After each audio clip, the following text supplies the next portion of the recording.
Hey guys, welcome to today's video here on the FindTheBestCarPrice.com YouTube channel.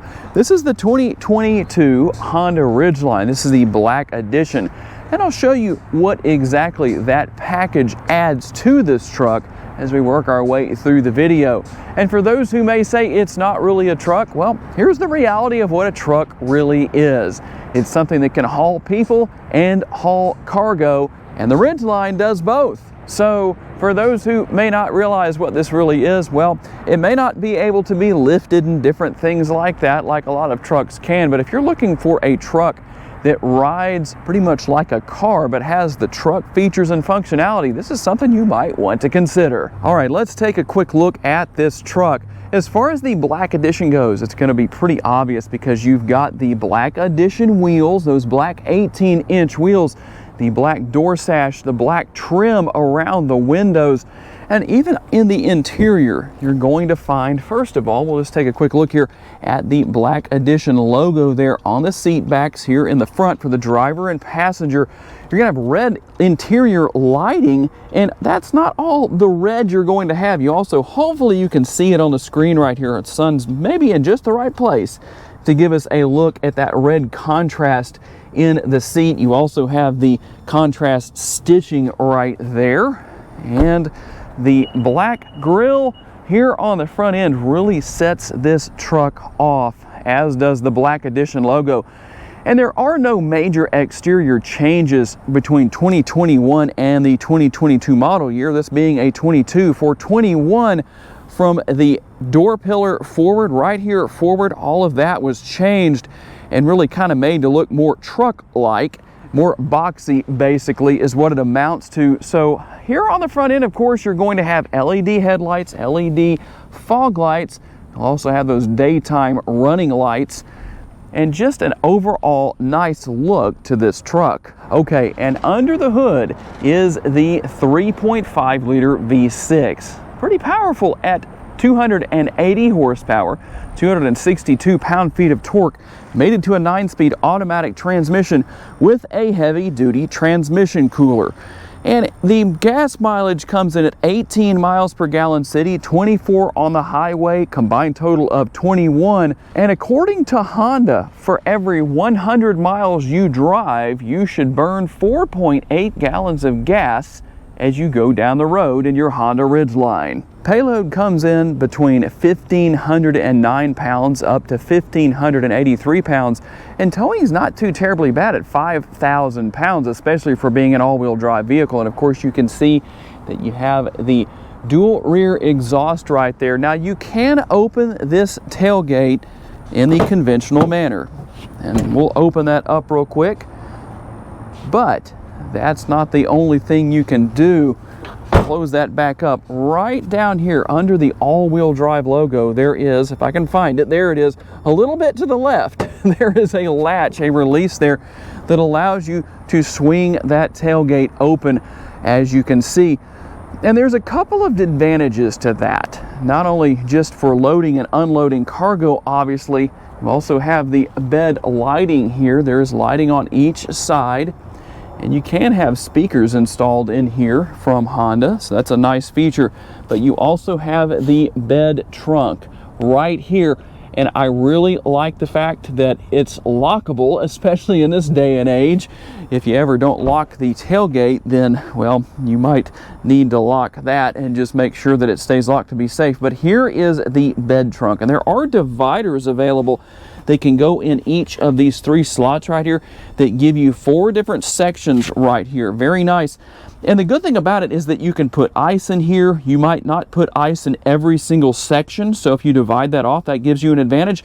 You could put snacks in one section, whatever you want in another. You could also put your work boots if you go out on the trail or whatever. Maybe you're hunting or something like that. You're working on site, whatever.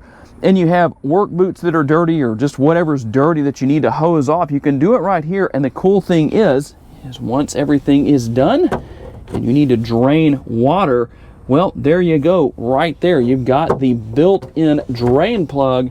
And also right here, you've got this tray that allows the spare tire to be slid out. Everything you need to change that is there. And let's see, if I can show you right here, that actually sits right here on top of these pieces.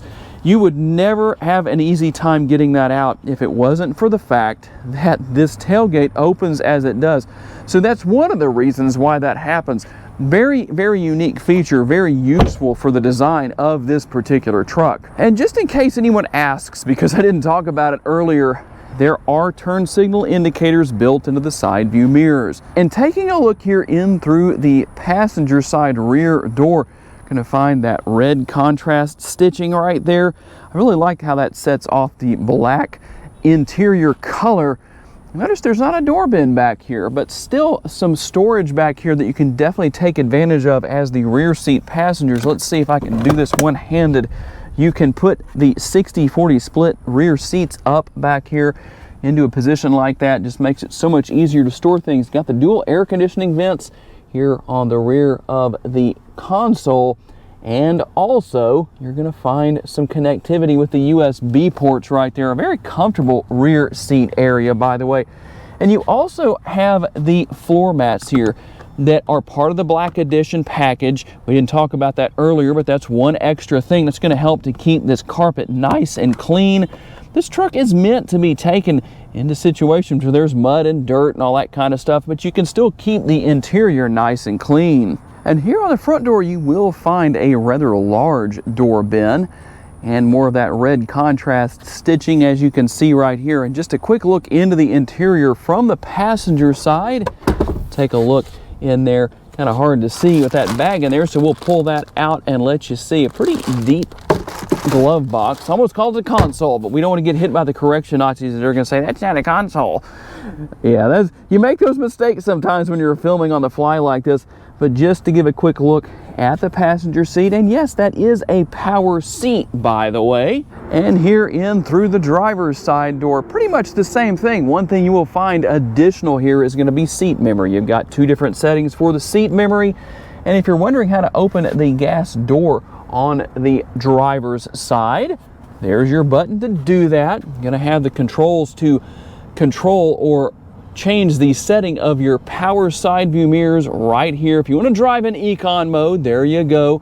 And that very unusual thing for people in Northwest Louisiana, the blinker lever. You know, you push that into the up position when you're turning to the right or changing lanes to the right, and the same thing to the down position when you're going to the left. It's a really novel and interesting idea, and the fact that you would let people know what you're doing when you're driving down the road. What are your intentions? No sarcasm intended, right? So anyway, take a quick look here at the instrument cluster, kind of let you show or let you see what comes up on the infotainment screen, which is obviously a very useful tool in this truck. Very easy to use and very easy to learn. In fact, if you've never had a vehicle like this before and you're worried about learning this technology, Honda has some of the easiest to learn in the industry that I've seen. You're going to have Honda Link there, and then Apple CarPlay and Android Auto, all those great features, smartphone connectivity. There's just so much here.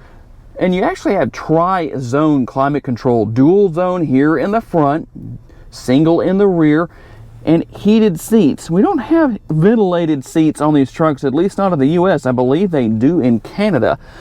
Very interesting to know about that. And if you're feeling sporty, you do have multiple driving modes. You can use those shifter paddles on the back of the steering wheel, and those are actually larger than I've seen in some high-performance sports cars. And there are your steering wheel mounted controls, quite a bit of functionality there. And also, let's see here if I can do this one-handed. We're going to stick the phone right down there and let you see that that is the wireless charging pad. And here is the bottle test. You can see that the bottle, the standard size water bottle, actually fits with some room to spare. So if you want a larger coffee cup or something like that, well, obviously you can use that. Push button shifter, you can see that you have snow mode. You have a couple of different driving modes, drive and sport. Of course, we looked at econ earlier. Let's just see what happens here on the dashboard. When you change, there you go, econ is on. We're going to turn that back off. And then when you go into drive, let's see, we're going to do that right here. We're going to have that D down there. And then if you go into sequential mode, a lot of people call it, but it's basically sport mode. That's what you have. Also, you have multiple modes for driving here as well. I'll just show you what those are: snow, mud, sand, all that kind of stuff, or normal if you want to use that. And just real quick, something else here on the screen is going to be that backup camera, and I like the fact that you have a couple of different angles. If you're backing up to something such as a curb or whatever is behind you, you can look right there and see exactly what you have. And we'll go into park again. I'm going to move the camera down here. Here are the armrests that are built into these seats. You can move those out of the way if you want to. And right here, always think of a garage door when I open the lid on the center console here. But as you can see, there's more connectivity down there, quite a bit of connectivity throughout the interior of this truck. Not only there, but you also have some above the wireless phone charging pad, and you could fit a whole lot of Vehicle Visionary t-shirts down inside that console.